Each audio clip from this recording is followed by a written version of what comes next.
Welcome back to Killer Fun, where we explore the intersection of crime and entertainment every other week. I'm Christy. And I'm Jackie. And today, we're talking about other podcasters. Bodkin. Yes, fellow podcasters who do far more dangerous things than we do. That's right. Well, we aren't trying to tell a story of a old crime. We're not trying to solve anything. No. We are here to parse things and make them more enjoyable. Yes. That's right. That's what we do. Yeah. Although it was pretty cool to go to Ireland, though. I mean, anything to go to Ireland, right? This is my yes. Anything to go to Ireland because it's like gorgeous. Yeah. Yeah. We're going to talk about why it's gorgeous a little bit. Oh, nice. Yeah. And it's not just the golf. No. Because as my husband would be, it's just the golf. That's right. That's all he wants to go to Ireland for. It is. It's true. I'll go to Ireland for Ireland, other reasons. Scotland, all of the places. He just wants to go and do Just all the golf. win the lottery and do a European travel. Seriously. That'd be awesome. Yes. Yeah. It'd be amazing. Yeah. Because you can do that by train. You can get there and then you just go by train to so many places. That's right. Is there really a channel? I think there is. Yeah, there's a channel. Yeah. Yeah. Between the UK and the rest of Europe. So you can fly to one place and you can do all the things. It's super cool. I mean, it's not like we can't do that here. We just drive it. It's bigger though. Yeah. It takes a really long time to get out of Texas. Yeah. Yeah. So long. Yes. So long. If you have to, Godspeed. If you have to go from Houston to El Paso. Oh Lord, no, that's You can drive days. Yeah. Yes. That's a 2-day drive. It really is. Isn't that funny? It's really it's a lot. But let's talk about the cast. So Will Forte is Gilbert, the American podcaster with Irish roots. We've seen him before in Saturday Night Live, The Last Man on Earth, MacGruber.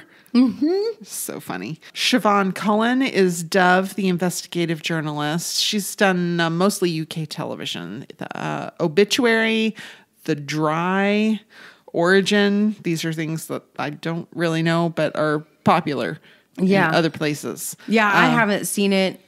I think I did try to watch Origin at one point. Oh, okay. A long time ago, but I don't remember a thing about it. Okay. But she has a look that kind of reminds me of Girl with the Dragon Tattoo. Yes, that's fair. A little kind of angular. Yes. Kind of severe, but in an attractive way. Yeah. Oh, yeah. Robin Cara is Emmy, the researcher.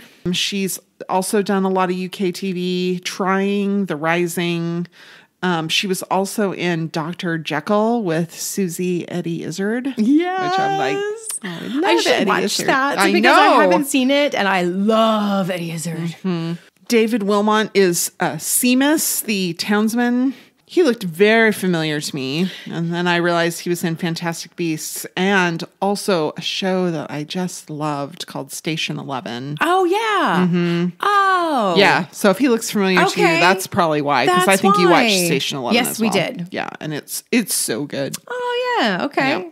Chris Wally is Sean, the driver. Also lots of UK TV, The Young Offenders, Bloodlands.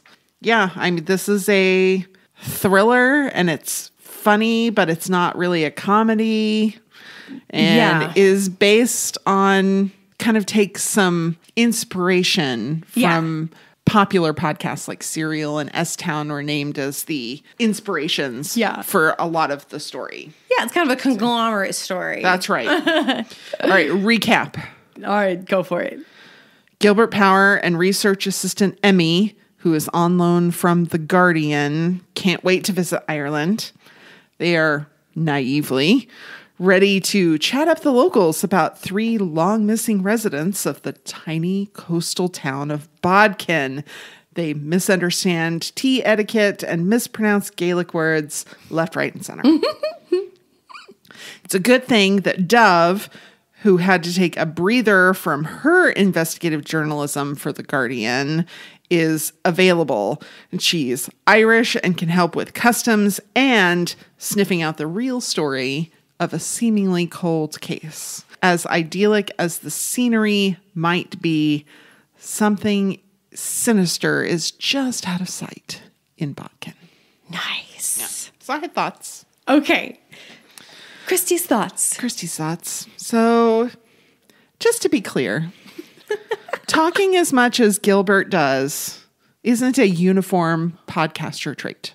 I would say as a whole, we might be a somewhat chattier than average bunch. Maybe. But I would say this kind of talking, out of the ordinary even for podcasters. Yeah, no, this is just full on extroversion. Yeah, we'll get there. We're going to talk about that a little more too. Oh, really? Yeah. Okay. So, and his chattiness, like he's just gushing about the beauty of Ireland, which fair. Yeah, absolutely. Also, he reminds me of the overly positive boyfriend that Phoebe had in Friends. Parker, who was played by Alec Baldwin, where they went to the anniversary party and he's like amazed at the plates that are bouncing in it's like a normal catering thing. When you have a party at a place and there's a buffet, you have the bouncing. He's just happy about everything. So he reminded me of that a little bit. And then I also was like, what is all this gushing positivity hiding? Because it's hiding something. Yeah. Yeah. Dove, you can't tell a child that you don't know to F off. That is only a thing you can do with your own children and only in a funny way. That was funny, though. It was funny. So the podcasters chat with their guest house host, Mrs. O'Shea. And she spills tea as they mentioned that people will listen to their podcast. And I feel like this is going to be foreshadowing or a euphemism of some point of spilling the proverbial tea within the town. I'm like, that means something. Yes. I know it does. Yes. I don't know what yet. We're going to get all the details. So when Dove went to her informant's place at the beginning of the show, the door was ajar. And then she goes to Sean, the driver's house, when they can't get in touch with him and finds his side door unlocked. And his living area is also messy, just like the informant's was. And I'm like, how are you not freaking out about the similarities? I don't know. Like, it seems like you should be concerned that you're able to get into these places where missing people are a little too easily. Maybe. Okay. Maybe. I don't know. Okay. I mean, I see what you're saying. But first of all, she's pretty cold. Right? She's just very... That's true. And then also, like, what happened to her informant was odd. That's out of the ordinary. And in Ireland, in that small town, things being unlocked, probably less concerning. Right. And then being a mess. Like, I would expect her to connect the dots and not be freaked out. Okay. Based on her character. Yeah. So Sergeant Power informs Gilbert and Emmy that Ireland has never had a serial killer, and Emmy brings up the vanishing triangle disappearances. I'm like, silly Emmy. That wasn't a serial killer. That was the fairies. So Dove is followed by a car and tries to escape into some trees. And I'm like, boy, but she'd rather run into a bear than the men in the truck in the trees. That was my first thought. And my second thought was, Dove, you suck at following and being followed. Yeah, no, she's terrible at it. You're bad at all of it. No. How are you an investigative journalist when you're so bad at this? I don't even... yeah, definitely not good at the whole spy situation. No. Which is fine. It's fine.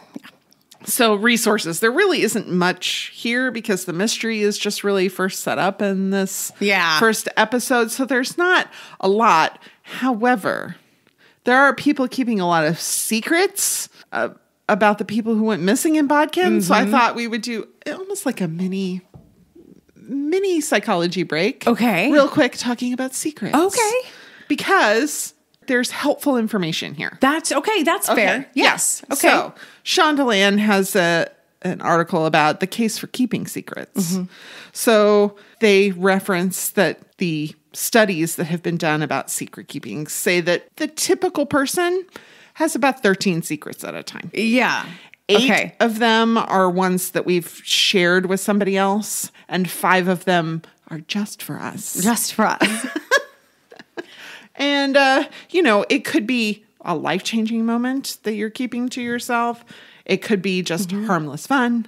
Keeping the secret I'm keeping is a surprise gift for somebody or whatever. True. Those are also secrets.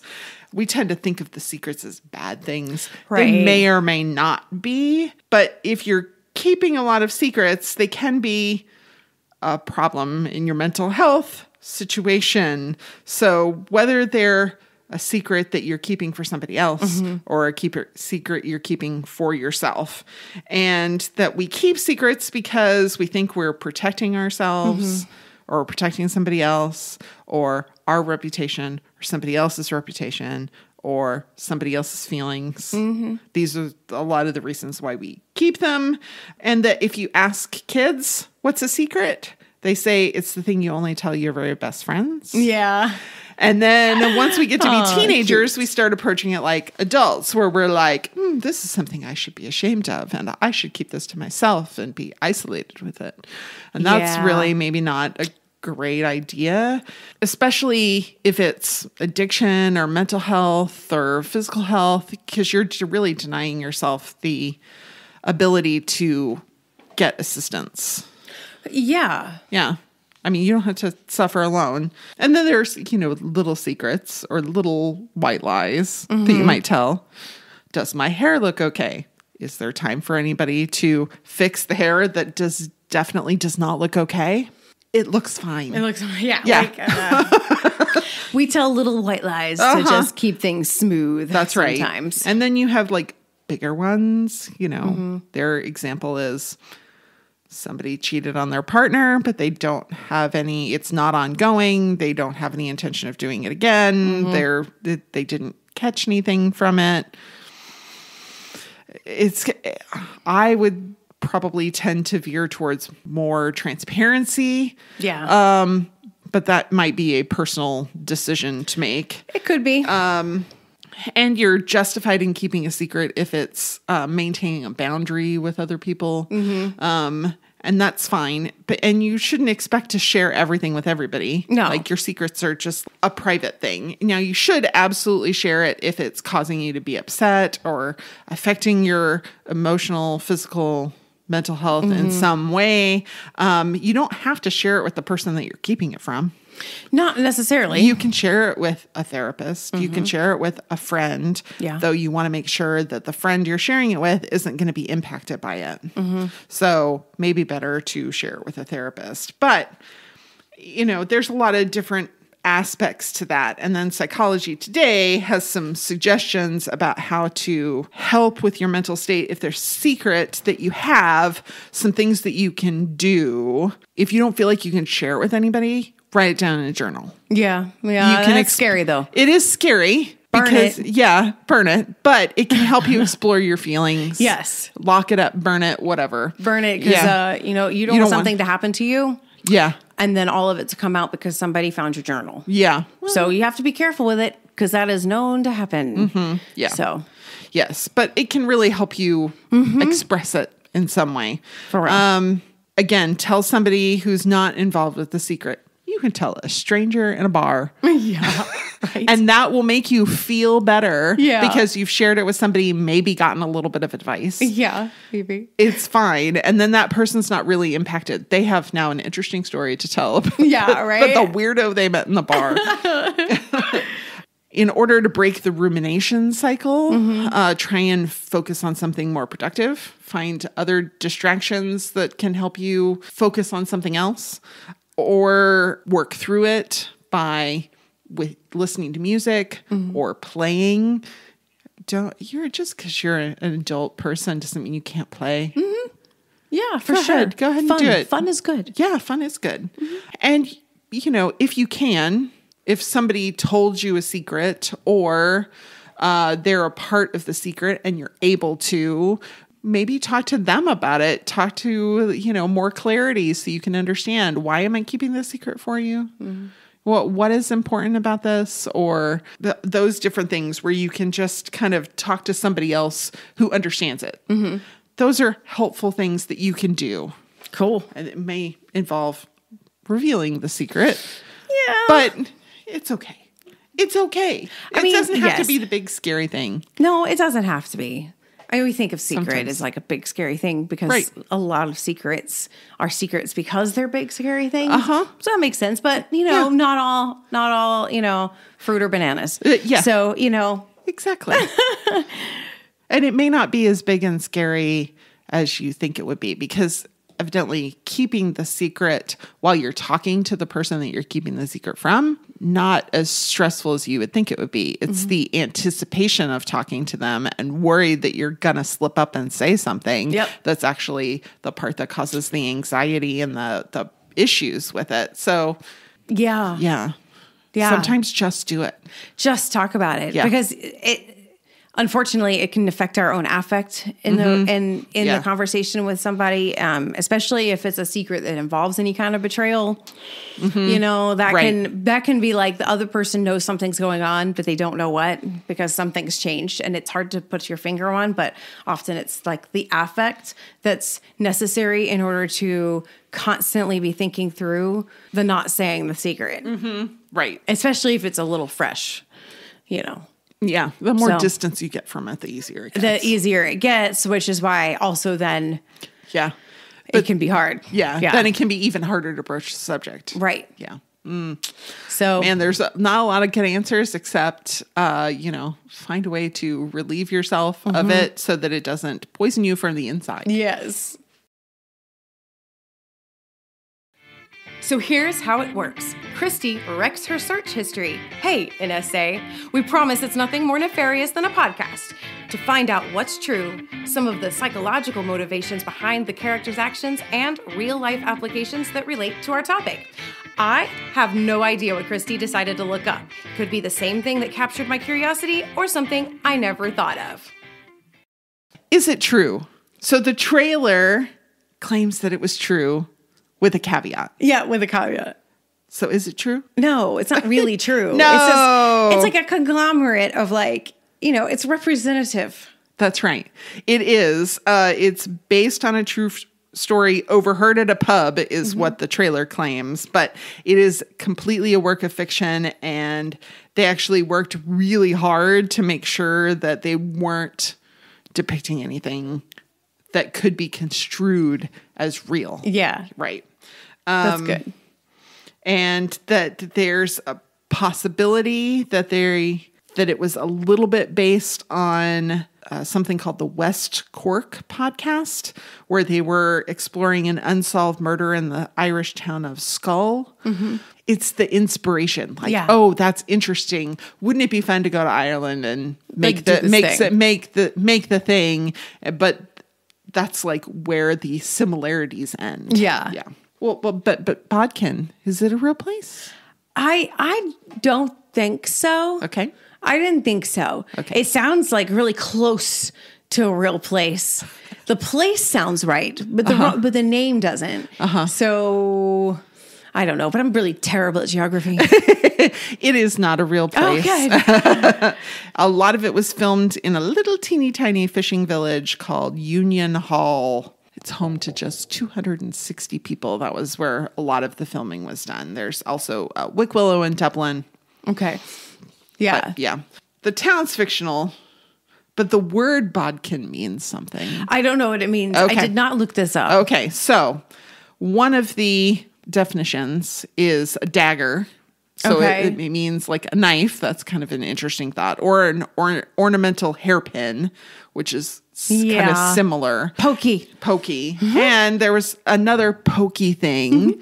The third definition is it's a tool that you use in sewing. So if you have a piece of elastic that you have to thread through like a fabric casing, you would use a bodkin to do it. And it does it much better than like a safety pin. Oh. It's much easier, much quicker. Okay. It's like made to do the job. And so it does it really well. Oh. And it pokes holes in fabric and threads something through a difficult to navigate space, which I thought says something. It does. About the show. It really does. They're trying to thread the needle of what is actually happening in this town. I thought it was that I'm like, oh, look, they really gave some thought to the name. Yeah. That's very cool. That is really neat. Yeah. It does. It depicts the whole thing very well. Yep. Following the red thread everywhere.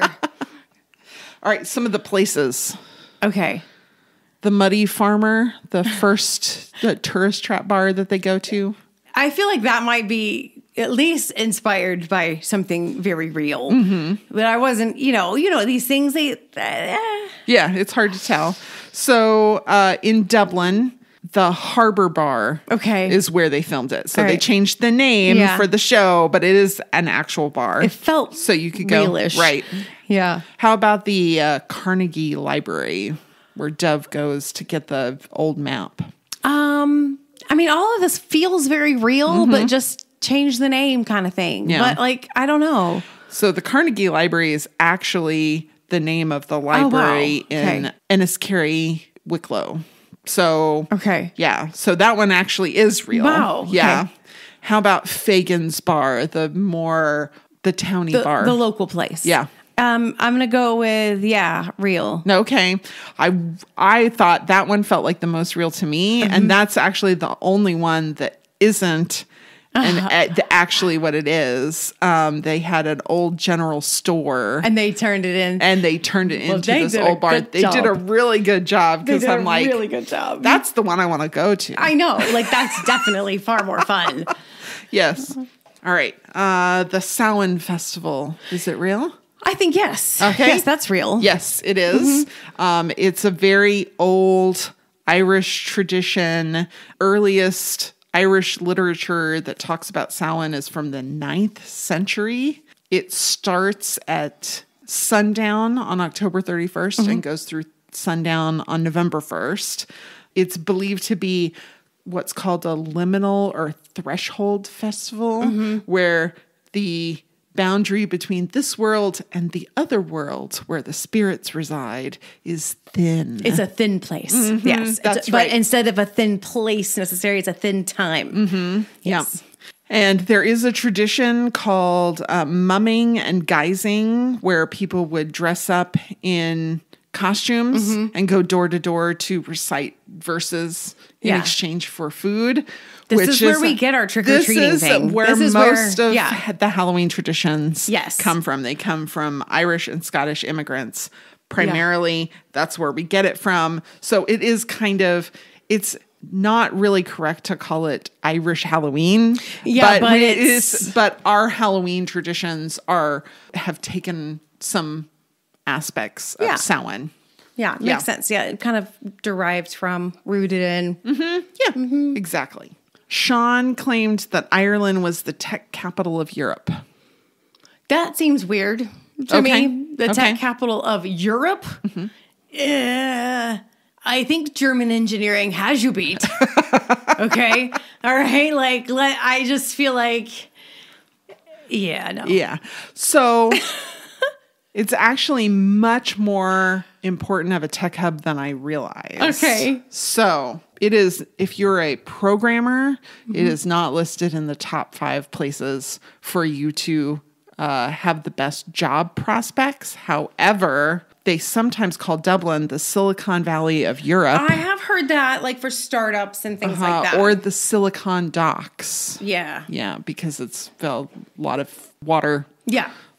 Lots of ports. Lots of ports, because it's a lot of fishing and things. Yeah.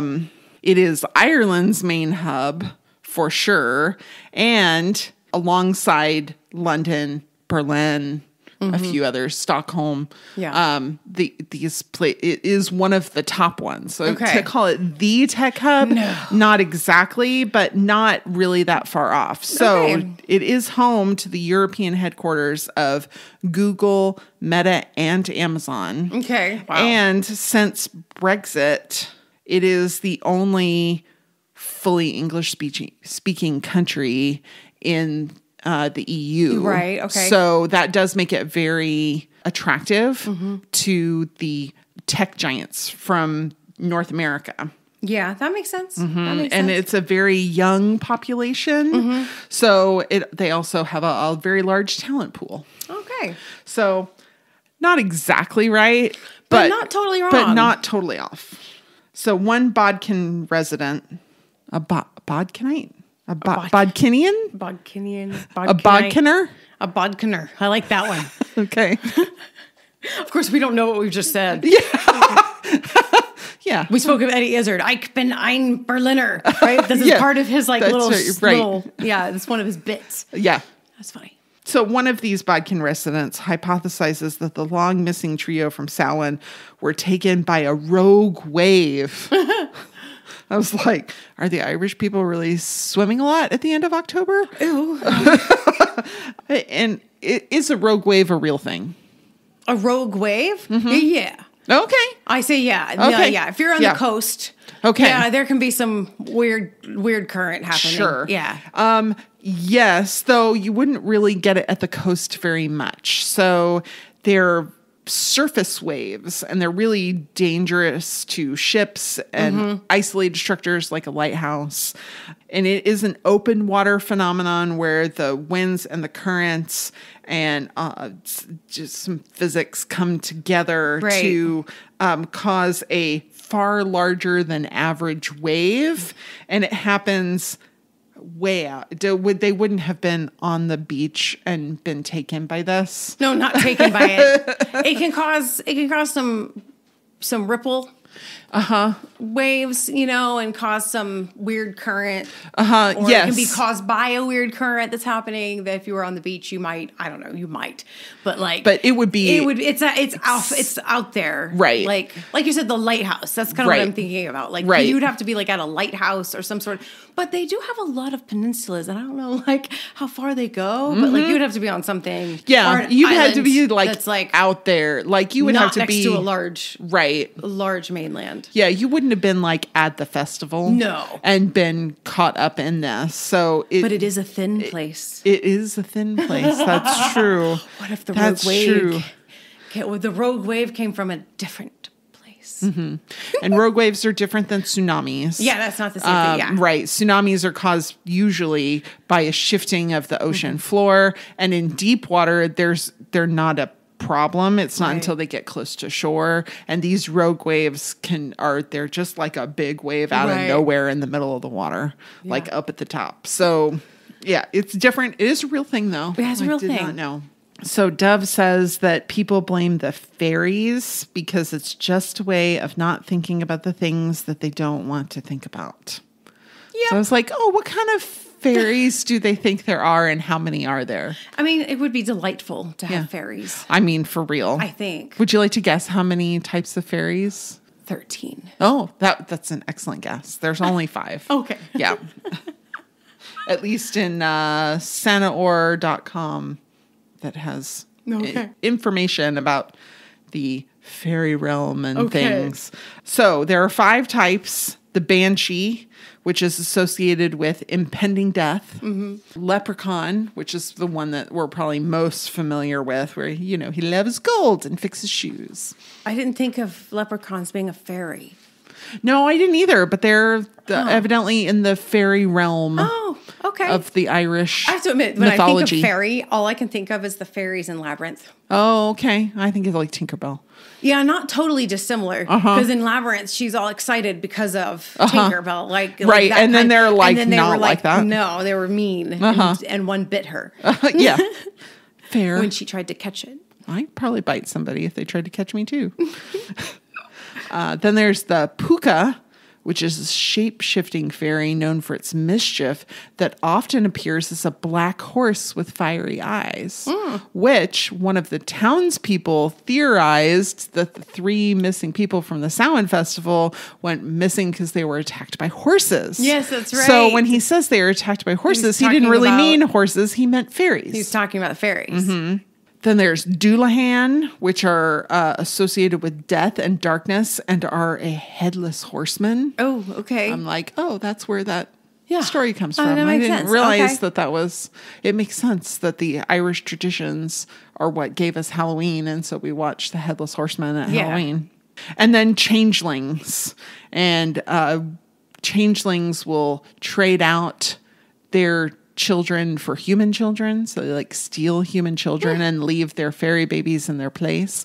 And that was kind of how they explained kids born with birth defects or that were sickly in some way. They were thought to be changelings.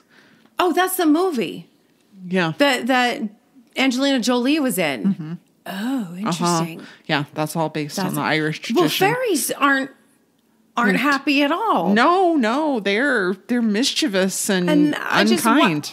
Well, that's sad. It is a little sad. I want fairies to be happy and throwing glitter. And yeah.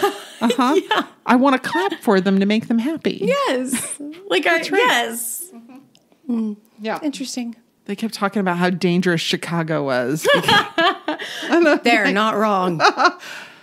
They're not wrong, but they're also not entirely right. Not totally, but I can see what I can see how seem like it to them for sure. So the entire population of Ireland is just a little under 5.1 million.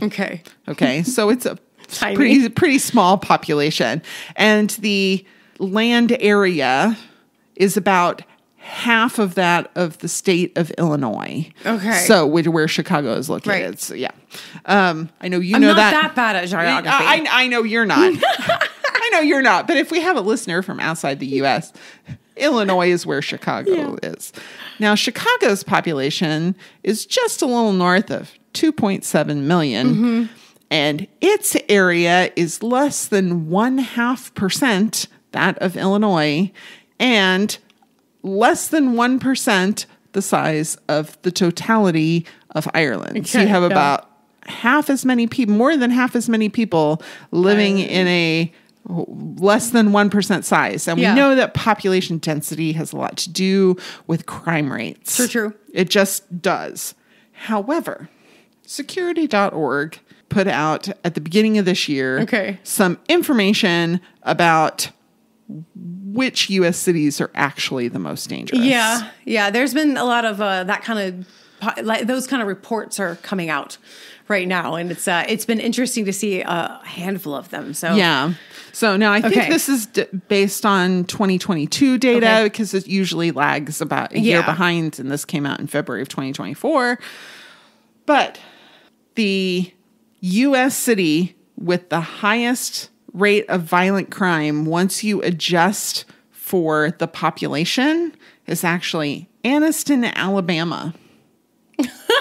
They only have a community of about 22,000, but their violent crime rates are very high based on their population. Yeah. Chicago does have a lot of murders. It had 653 in the reporting year, which was nearly double that of the next highest, which was Baltimore. So yes, but when you, again, adjust for population differences, the city with the actual highest murder rate is East St. Louis. Oh. Yeah. Interesting. So, yeah, it was kind of interesting. And then they have a list of the top 25 most dangerous cities. Chicago is not on the list. What? I have You have questions about that? Skepticism about their reporting methods.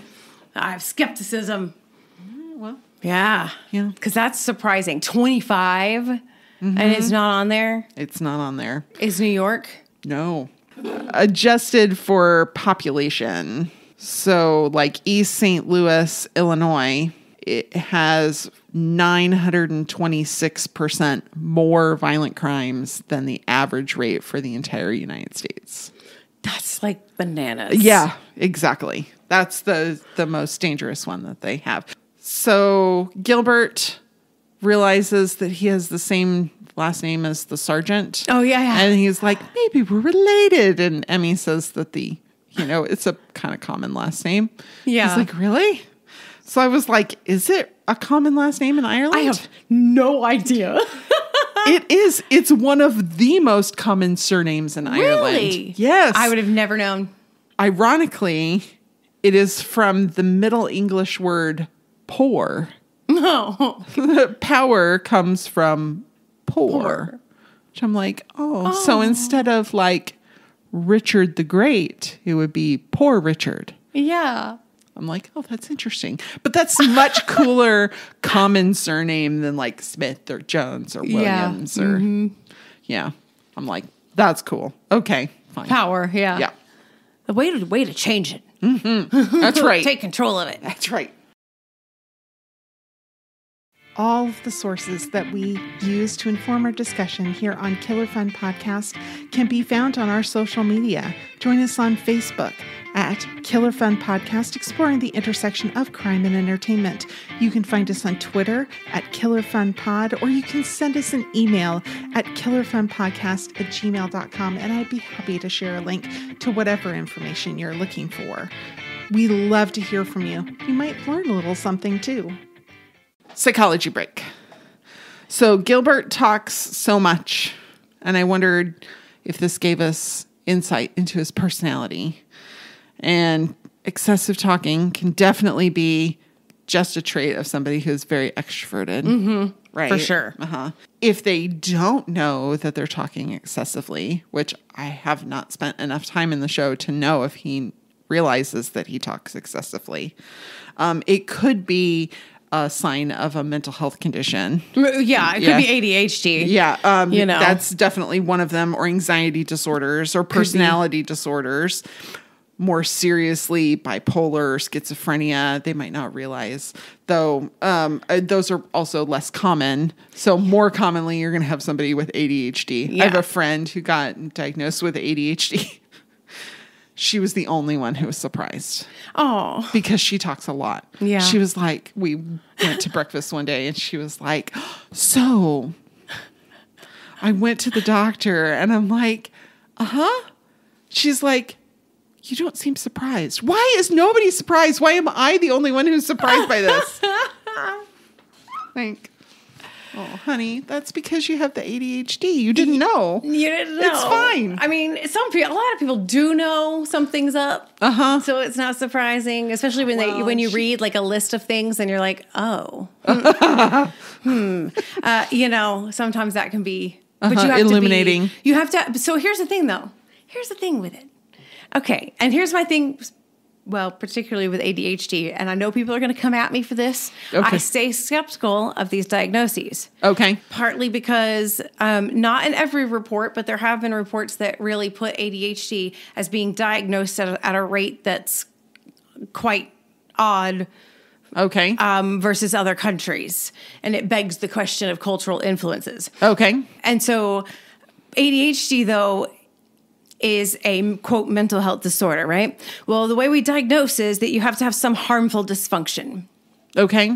If you have a personality that is, quote, ADHD, but it's not harmfully making you dysfunctional, you don't get diagnosed. There's nothing to fix. It's not a problem for you. Okay. Right? So that's why there's a lot of sub-diagnosable kind of like sub-threshold diagnoses for like anxiety or even depression or whatever, because it's something they feel and kind of resonate with in their personality or with their emotions or moods, but it's not really dysfunctional. Then you don't need anything. She has trouble finding a job. So there you go. There's harmful dysfunction. Yeah. So it has to be harmful dysfunction. Yeah. And so that's the thing you have to worry about. Yeah. Or sometimes it can be the thing that makes you actually really successful. Right.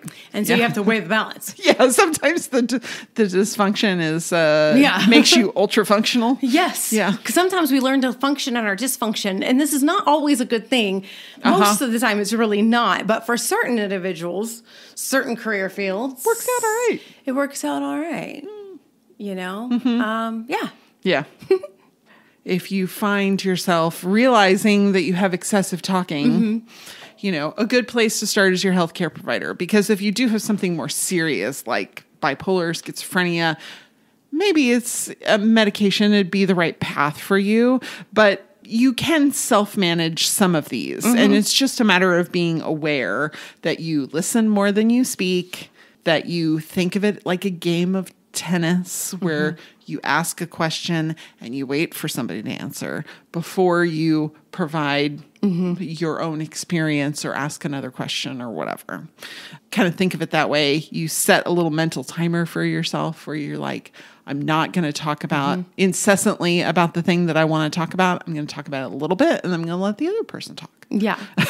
Yeah. It's a skill. Yeah, it is a skill. And then you notice social cues. So somebody's checking their watch or really fidgety, maybe check in. So that's where the diagnosis of autism comes in. Right. Because you might not know those. Yeah, a lack of ability to recognize social cues is very common and often one of the first indicators for a lot of people on a spectrum. Right. For sure. Therapy, you might have cognitive behavioral therapy to help you with that kind of stuff, is particularly anxiety and ADHD. Those kinds of things can help you. If you're feeling dysfunctional with those things, they can help you find strategies to work for that. Now, if you are not one who talks too much, but you find yourself with someone who talks too much, there are ways to deal with it. Hopefully you don't live with this person. If you don't live with this person and they talk too much, you can put a limit on it. You say, I'd love to chat. I only have 20 minutes. Yep. Right? And then give countdowns. Okay, I'm listening to what you're saying, but please keep in mind I only have 5 minutes left. Yeah. I only have 2 minutes left. I need to go. Right. You can excuse yourself. And you're probably going to have to interrupt them in order to be able to do that. Yep. You just need to find it within yourself to be able to be like, I understand that this is really important to you and I want to hear about it, but I don't have time right now. And excuse yourself and then plan for it. Yeah. I had that recently where I planned a call with somebody who I knew was a talker. And I was just like, I'm going to mark out. Just going to do the thing. Yeah. I'm going to mark out time and, be available. Yep. Sometimes you do. You have to, we underestimate the gift of availability for certain, we really do. And see, our world is so fast paced though, that what is considered excessive talking now may have been normal even 20 years ago. Right. Because everybody's so busy that we really have less availability. Well, that means it doesn't take much for somebody to talk too much. Right. And that's fair. Yeah. And so we have to we have to remember that also social norms are changing and social responsibilities are changing in such a way that makes us less available. And so we have to carve out that time to be able to be like, I'm going to communicate and without a deadline, without a strict hard deadline or and things like that. But setting boundaries for yourself or just communicating, I don't have much time, that's totally fine. Or like, I'm not in the headspace. A lot of people can really take that. They appreciate honesty. Yes. Right. Yeah. I mean, you want to be careful with other people's emotions, but you don't want to be so careful that you don't recognize that they can understand that you have boundaries. Yeah. Right. Like, They get it. Most people get it. Just like if somebody told you, I only have 20 minutes. Yeah. And you'd be like, great. Let's make the most of them. Let's do it. Yeah.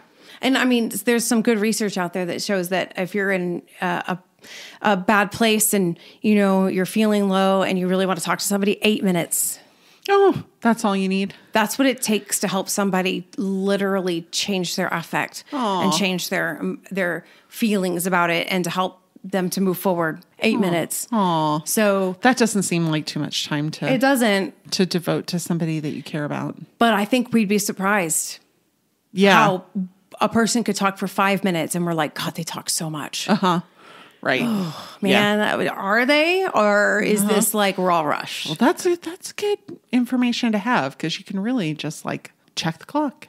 Be like, oh, you know what? It's only been 3 minutes. They're talking. This is not excessive. Let's let them talk. Yeah. And you can decide for yourself, like what's excessive, and for people who are not even excessive, you might have to set a boundary one day to be like, I got to go like in 2 minutes. Yeah. To really check ourselves to make sure we're giving availability. But, yeah. Yeah. So Dove really needs to work And she's really frustrated when her boss tells her she has to lay low from this investigative piece that she's working on. She's got to give the police time to do their job.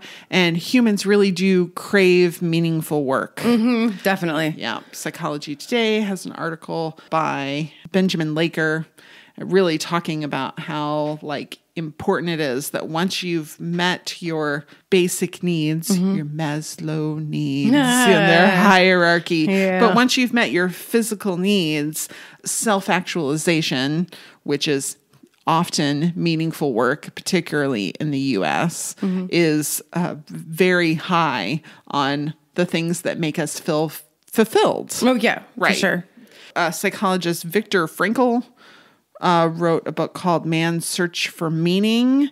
And he said that once you get past those things, the primary motivational force in humans is meaning. That their life has meaning, that their work has meaning, and that people don't just work for money. They work to feel accomplishment. And so the more accomplishment and self-actualization that you can build into particularly a job, the more people avoid things like burnout or dissatisfaction with their job. And that meaningful work is partly what you're doing, but it's partly also the environment in which you're doing it. So if it is particularly meaningful when you have a diverse group of people where you have different cultures represented and different traditions and ideas. And instead of just tolerating those, where you can really celebrate them, really makes people feel like what they're doing is important. And yeah, that's great. And it's a challenge in the modern workplace because, the market changes so much. It changes rapidly. You want to be really relying on technology and the fast, the best, the most, whatever. And that's not really super conducive to necessarily to a very meaningful work environment. So it's kind of a balancing act, and the boundaries between work and home tend to get really blurred. So that causes stress and burnout. And it's great that we have all this communication around the world, but it's also kind of homogenizing our culture. Yeah. So it's harder to celebrate those individual cultures. Yeah, the irony. Yeah. The irony of it, Yeah. I mean, I love Viktor Frankl. He's one. I like what he does, and and Maslow's hierarchy. I know it's a little. But the interesting thing is, it's not like it's the pyramid that gives the impression of some sort of formula. Whereas you can kind of, yes, but a lot of people do go in that order, and a lot of people don't. It doesn't necessarily have to be so linear. Right. Because a lot of people, when you're depressed, you don't eat. Well, that just shoots Maslow's hierarchy in the foot. Right. Because if you're eating, you should be just going on to the next level. Right. But you're not motivated to because you don't have that meaningful purpose. Right. Okay, so it's not exactly a formula, but it is representative of the things and the efforts that it takes to get there. Right. And then how some things can support others. But I don't know. I kind of think of it as more of just a stack of things, right? But I mean, it's just meaningful work is hard because we tend to think we have to figure out our calling and our destiny before we seek out the thing. Right. And research that like Angela Duckworth has done and several others on grit, they're finding much more that it starts with just interest. Yeah. Just go do something that sounds interesting. And then you end up realizing, I really like this. I'm passionate about it for some reason. Then you connect it to the broader meaning. And there you go. Right. And there you get there. But it starts with just trying something, doing something because your friend dragged you to it. Well, and whatever. Well, and here's the secret. It all matters. It all matters. It's all important. I mean, you may feel like it's not important, and maybe there are a few things that are really not important, but it really, everything matters. We need every kind of job. We need every kind of person doing all different kinds of things because it all matters. Yeah. It's all important. Right. And if you can find for yourself why whatever you're doing with your life is important. Yeah. That will make the difference. It will make the difference. Yeah. So, and it's hard to do. But I think our culture of seeking success actually shoots ourselves in the foot. That's fair. Because we don't go through the process well. We try to jump ahead, but partly it's because we don't feel like we matter until then. And actually, you've always mattered. That's right. So what you do matters because you matter. And if we can just feel that way from the beginning, how do we do that? How do we figure out how to tell people that when they... Oh, man. I mean, in the workplace, it's not all... it is about connecting the work to the broader mission in some ways, but it's literally about being seen. The diversity thing where you see people is because they're seen. Yeah. So you end up creating friendships. It used to be that friendships at work were a primary place of friendships.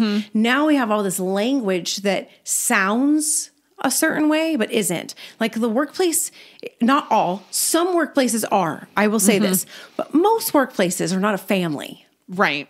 Right? We want to make everything family here. You know what's good? Friends. Yeah. Friends, acquaintances, social networks, right? These things. So enjoying those kinds of relationships can help make people see seen in their friend groups and all that. And it can turn into something more, and certain work groups are going to be closer because of whatever, how severe their job might be. Right. Right. Certain like ERs. Yeah. There might be a little, because you're bonding in the trauma of it. And so there's a little bit more of an intimate connection.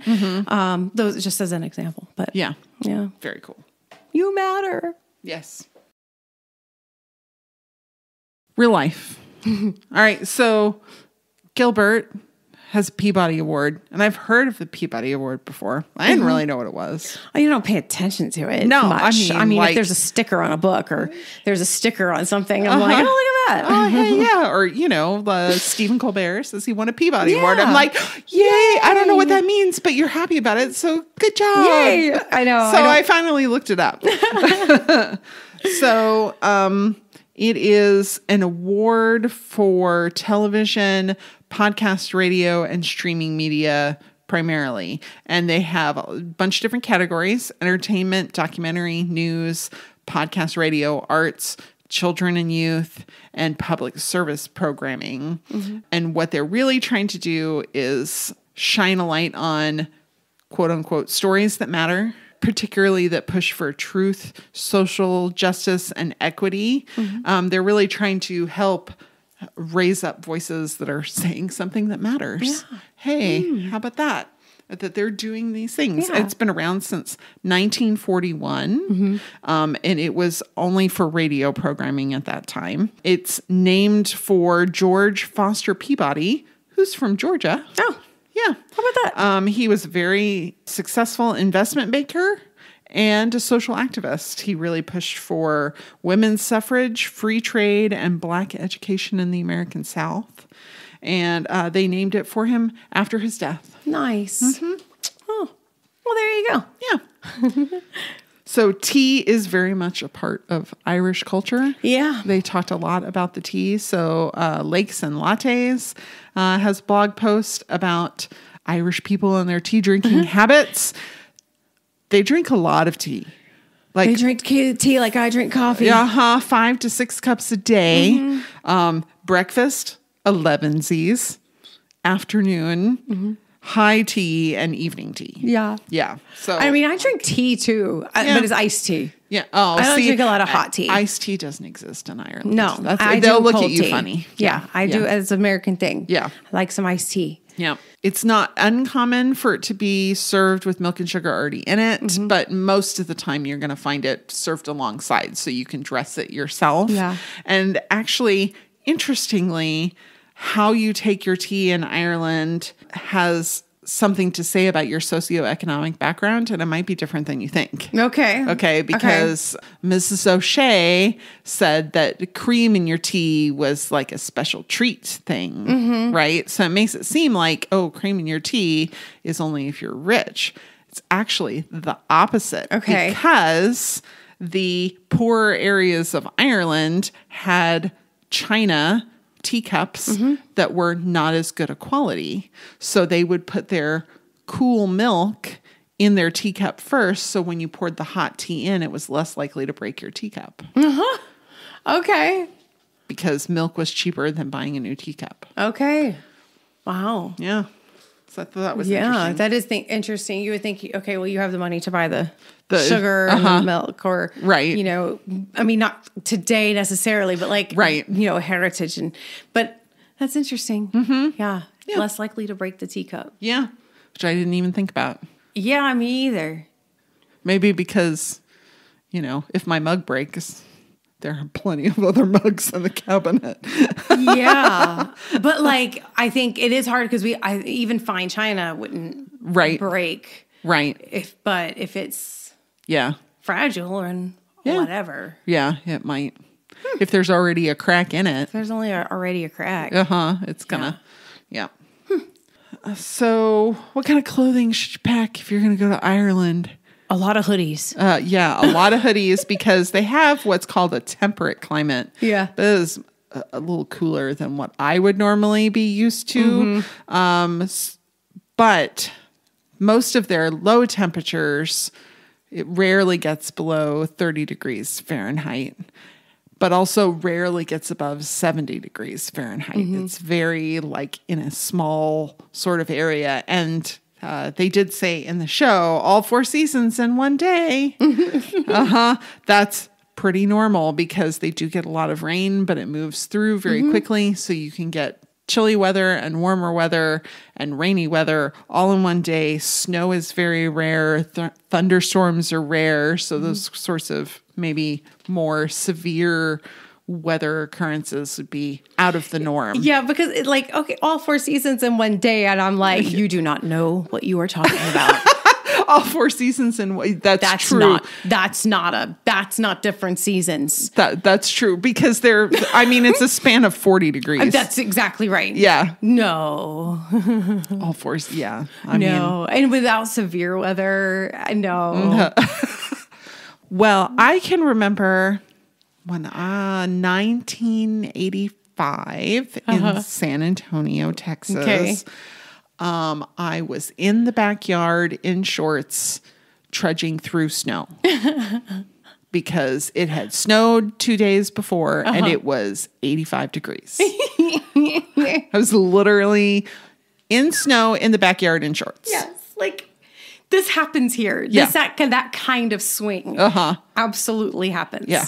It's really crazy. It's not super uncommon for us to have a 40-degree swing like in the span of several hours, 20 or 30 minutes even. I can remember it going from, 90 degrees down to 50 or 60 degrees. I remember last spring was especially hard. We had really cold mornings. I remember last year. And yet it was like super hot. Yes. Now we're in the 90s. We broke 100 already. Ugh, okay. So bananas. It wasn't even June yet. We broke 100. But like in the morning though, it was in the mid 70s. So it wasn't as crazy. The year before, it was like 50 something, 48. And then by like 10 a.m., it was like 80 something. And then like by 4, it was like 90 something. Yeah. What? Yeah. People were sick all the time. I mean, it was, yeah. Yeah.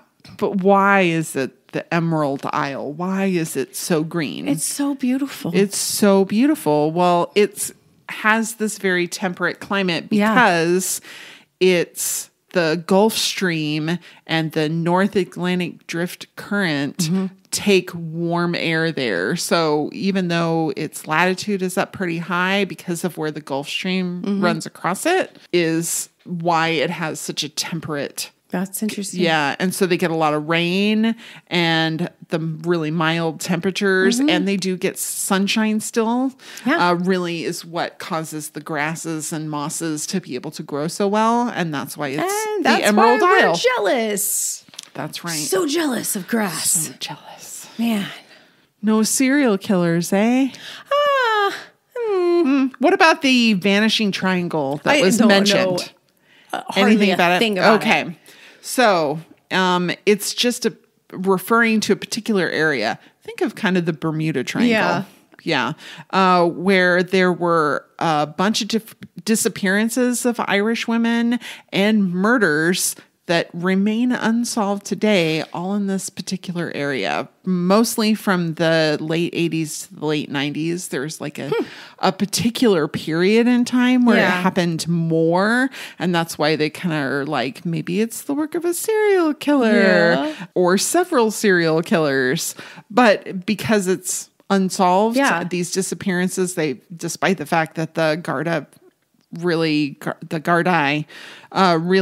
tried to do some large-scale searches for missing people or for evidence for the murdered women. They really have found nothing. That's interesting. Yeah, so it's really difficult. And there's a bunch of ladies you can read about. I'll post it on our social media. What about older than that? So that was late 80s to the 90s. I got to think somebody was there. Well, there was the Black Widows of Liverpool. Oh yeah. Catherine Flanagan and Margaret Higgins were sisters, and they were using arsenic to poison people in order to get their burial society payout, which is a kind of life insurance. And they were convicted in 1884 of the death of one person, killing them for money so that they could get this payout. But they are believed to have actually done 5 or 6 more than that. Even older than that is Darky Kelly. She was the owner of a brothel. Okay. Now, for a long time, the story was that she accused the sheriff of Dublin of being the father of her baby. Okay. And then he said, no, she's a witch. Oh, and Lord. They burned her. Right. Well, it turns out if you go back to 1746 and read in the archives, the National Archives of newspapers from that time, you learn, no, Darky Kelly was not burnt at the stake because she was a witch. She was a suspected serial killer because they found 5 men dead in her brothel. Oh, dang. Yeah. The women are vicious over there. Right. Huh? Well, they're just not putting up with anybody's stuff. Right. But more recent is Kieran Patrick Kelly, who I can see why they don't want to claim him, because he was Irish and he was a vagrant and he was convicted of murder and a suspected serial killer. But the killings he did were all in London. Okay. So they were trying, I can see how they'd be like, he's Irish, but he didn't do it in Ireland. Yeah. But he was arrested for petty theft in 1983 and attacked the other man in the holding cell with him and killed him. Oh. So he was convicted of that. And then he decided he was going to confess to the London police that he had murdered or attempted to murder dozens of people in London using a variety of methods, from pushing people in front of trains to setting them on fire to poisoning them over the period of 30 years. Whoa. Yeah. So 31 people is about what he claimed. Okay. And they said that would make him one of the most prolific serial killers in the UK. Yeah. They think it really was only 5 or 6 people. Oh. He probably didn't kill that many people. Okay. Well, so still he's 5 or 6. He's a mess. Yeah. Oh yeah. He's not well. Was not well. He's not dead now. But yeah. And he made it easy on them though. I mean, for real. I mean, petty theft, and then he ends up doing that, and it's kind of like, all right, well, there you go. Okay. Well, I guess we got the guy we weren't looking for. Yeah. Like, you're going away now. All right, lighter note. So Dove sees wolves. I know. Which is like, the pet puppy. I love the puppies. So I wondered what the meaning of wolves were in Ireland, because it's got to mean something. So that, if you continue watching, oh, does it? You will learn a little. Okay. Yes, they do go into it a bit. Okay, a bit. Oh, that's good. Yeah, good to know. Archaeological evidence suggests that wolves were all over Ireland many, many years ago, but they're now completely extinct in Ireland because they did an extermination process that probably killed the last one around 1786. Oh. So it's been quite some time. They are featured in Irish myth. They're mysterious, otherworldly, often can be shapeshifters. In Ireland, wolves and werewolves are kind of synonymous with each other, but they're not as dangerous. They tend to be helpful or benign as much as they are dangerous. Yeah. So I thought that was kind of interesting. So I look forward to watching a little more and finding out what exactly that it means. But they're like, it seems like this might be a helpful situation. Like they're trying to give her. It's a thread. Okay. It's a thread. Okay. Because we see him like at least twice in the first episode. Oh yeah. Yeah. Yeah. It's a thread. Okay. And they continue to talk about it. And it's very nice. And you do get to see more. And yeah, it's cool. I think like of dire wolves, right? Game of Thrones, you know, like, oh yes, helpful, but also really dangerous if I sick them on you. You know, that's right. Yeah. Yes. Yeah, that's the way to do it. Next time, I'm so excited to talk about Academy Award winner Anatomy of a Fall. Yes, I have been wanting to see this. Me for a too. while, and I'm like, we need to talk about it. It's on Hulu now. It won a bunch of Academy Awards. I know for 2023 in the award show just a few months ago, and I want to know if she did it. I don't know. I didn't look up anything. Me either, because I don't want to spoil it for myself. I just wanted to know enough, like to know what this movie is. You know, because I don't mind a good trailer, but also trailers have gotten a little spoily. Yeah, and so you have to be careful. But I wanted to see this. Yeah. I think the trailer, at least the one I watched, was pretty good about like, here's kind of what happened. Mm-hmm. Here's kind of what you need to know. But I don't know if she did it. Yeah. Like, here's where we're at. Is it an accident or did she kill this man? Okay. Yeah. Can't wait. Awesome. Thanks so much for listening. We know you make a choice when you listen to us. We don't just come on the radio. You choose to download us and take us on whatever adventures or mundane traffic errands, traffic that you're stuck in. We appreciate being along for whatever it is. If you have a friend who doesn't know about the show and you think they might enjoy it, please tell a friend, because it is way more fun when you can listen with a friend. Mm-hmm. Until next time, be safe, be kind, and wash your hands. Bum, bum, bum, bum, bum, da, da, da, da.